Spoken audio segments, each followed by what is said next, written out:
ce que je veux surtout discuter, on parle du don de la Torah. C'est-à-dire, c'est écrit, Dieu a proposé à toutes les nations, que ça veut dire aux nations, leur âme. On a tous une âme qui réfléchit. Est-ce que vous voulez vous accepter la Torah? Qu'est-ce que chaque nation a dit? Comment elle a répondu? Hein? Non, on n'a pas dit non. Ils ont dit, qu'est-ce qui est écrit? Qu'est-ce que tu veux qu'on fasse? Et chacune des nations a une tendance vers un mal, on va dire. Ouais. Il y a qui ne sont pas des voleurs, mais ils sont des menteurs. Il y a qui sont ni l'un ni l'autre, mais chacun a son défaut. Des assassins, des voleurs.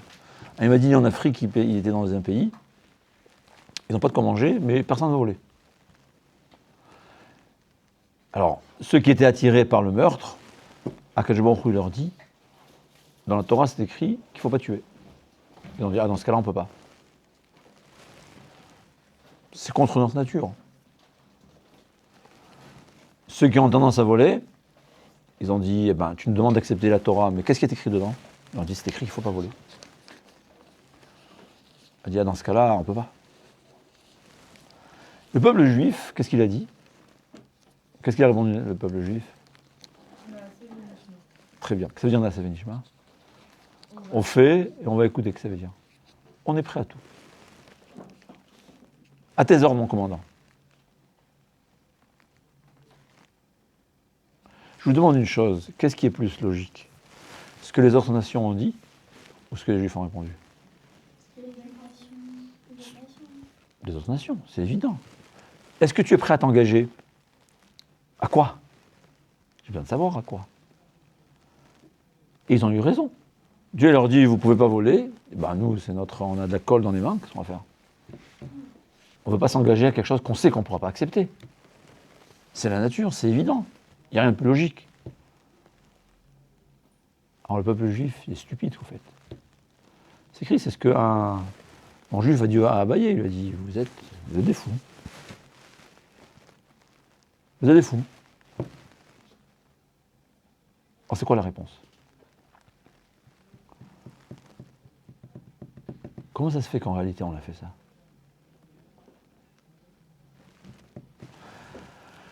Alors la Gemara leur dit, Toumat Yesharim, qu'est-ce que ça veut dire? Je vous demande une question.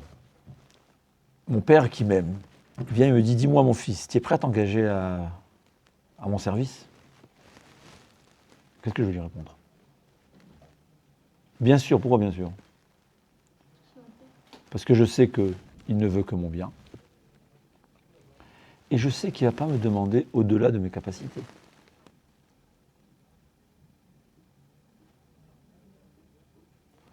Ce peuple voleur, ouais.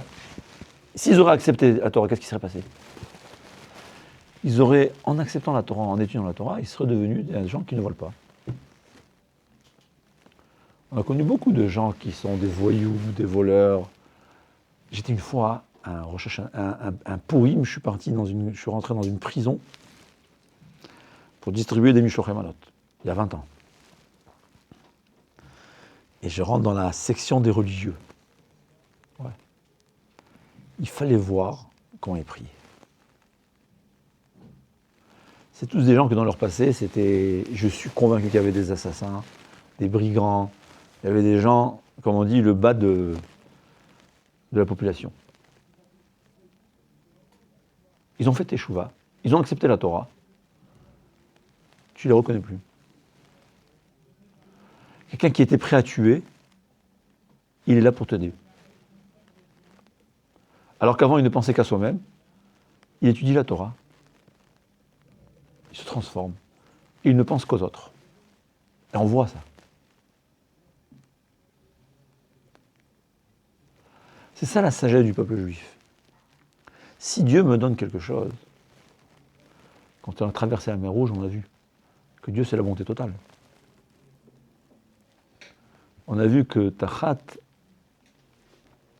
Raglav Kema'ase Livnat Asapir. D'ailleurs, c'est écrit dans la paracha. C'est quelle paracha? C'est la prochaine. Enfin, on a vu que Dieu souffrait avec le peuple juif en Égypte.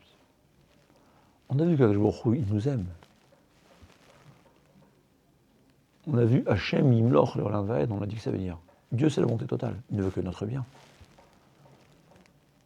S'il me propose quelque chose, c'est pour mon bien. S'il me propose quelque chose, c'est que j'en suis capable. C'est ça la sagesse du peuple juif. On savait que si Hachem nous propose, c'est que c'est bien. C'est que c'est faisable. On va poser cette question. On est prêt à tout. On est prêt à tout. D'ailleurs, le fait même qu'on a accepté la Torah, on est devenu des anges. Le fait même d'être prêt à tout, ça déjà nous élève. Le seul problème, c'est qu'on a eu encore une épreuve, l'épreuve du veau d'or. C'était une épreuve qu'on comprend, qu'il faut expliquer aussi.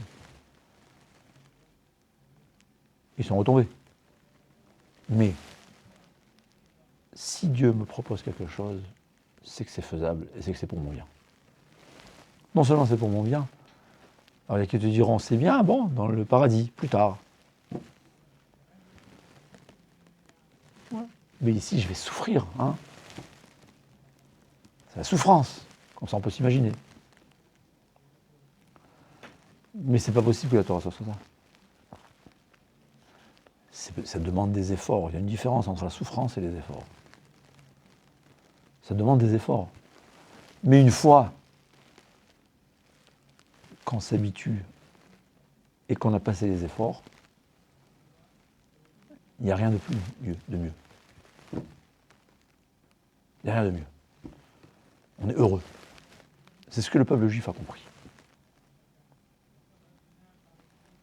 Si Hachem nous propose quelque chose, c'est bien, c'est bon, c'est la vérité, et c'est faisable. Moi j'ai une question. Est-ce que c'est faisable d'être un bon juif? Hein? Dieu ne nous demande pas quelque chose au-delà de nos capacités. Alors il faut comprendre, c'est-à-dire c'est individuel. Dieu ne demande pas à une personne au-delà de ses capacités. Oui. Ce que je peux. Je dois faire ce que je peux. Ça peut être pour le bien. Il y a quelqu'un qui peut étudier la Torah 1 heure, il y a quelqu'un qui met 10 heures, il y a quelqu'un qui met 20 heures. Ça peut être dans tout. Hachem, il nous demande, fais ce que tu peux. Fais le premier pas. C'est ça, Naaseh Venishma. Au fait, Naaseh Venishma, c'est-à-dire on fait et on va écouter. Mais on ne peut pas faire si on n'a pas écouté. Comment c'est possible? Mais ça veut dire c'est un cercle. Je fais ce que je sais.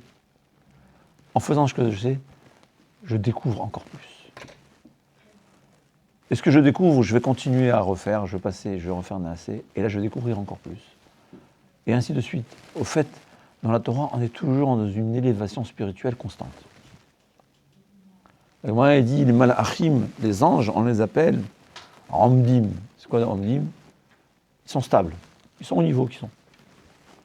Un être humain, il est roler, il marche, il avance. Au service d'Hachem, on peut avancer des milliards d'années. On avance, on fait ce qu'on peut. On fait un peu. Même si on est très loin, on peut commencer, comme je vous ai dit hier, commencer Shabbat par un repas de Shabbat. Pendant le repas de Shabbat, j'ai pas de portable.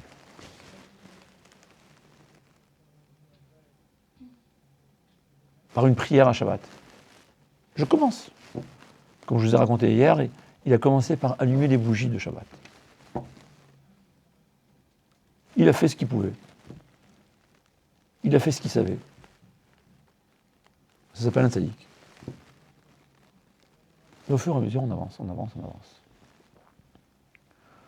C'est ça, c'est ce que le peuple juif a compris. Naaseh Venishma. On fait, et après on découvre. Et ensuite, on va continuer à faire, ça revient à la base. On va recommencer. Naaseh Venishma, c'est un Naaseh Venishma sans arrêt. Naaseh Venishma, Venaaseh Venishma, Venaaseh Venishma sans arrêt. Je fais, je comprends, j'avance à faire, et je continue à comprendre, et j'avance dans la Torah.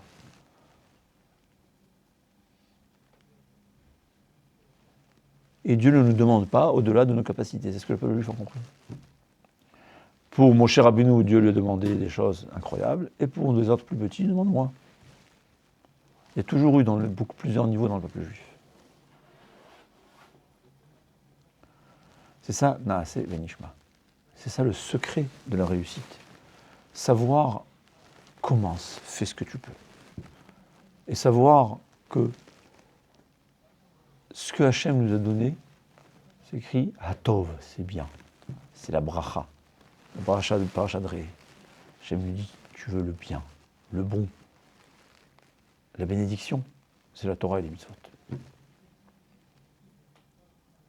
C'est une autre vie. C'est vrai que ça demande des efforts, surtout quand on est jeune. Mais c'est ça, Naaseh Venishma. Tous les peuples ont eu l'occasion d'accepter la Torah. C'est écrit que quand Dieu a dit Naaseh Venishma, quand Dieu a demandé à demander la Torah, c'était sincère. Il demandait aux âmes. C'est pour ça que c'est écrit que les convertis. Ouais. C'est des âmes qui ont dit j'accepte. Vous savez ça? Tosfot nous dit que les convertis, ils étaient au Mont Sinaï. Pourquoi? Parce qu'au fait, quand Dieu a demandé à proposer la Torah à tout le monde, alors il y avait parmi les nations des gens qui ont dit oui, on veut. Mais étant donné que la majorité de leur peuple n'a pas accepté, on ne pouvait pas. Mais ils ont dit déjà oui, leur neshama, leur âme a dit oui. Ils ont dit Naaseh Venishma. Soit dit, ils étaient présents au Mont Sinaï. Leur âme, tous nos âmes aussi. Il faut savoir que c'est une des bases du judaïsme, à savoir que toutes les âmes juives étaient présentes au Mont Sinaï, parce que nos âmes aussi ont dit Naaseh Venishma. C'est pour ça que dans la base, dit le Rambam, un juif, il est croyant. Et s'il n'est pas croyant, c'est qu'il a des fautes qui ont mis une couverture sur sa croyance. C'est ce qu'il faut savoir.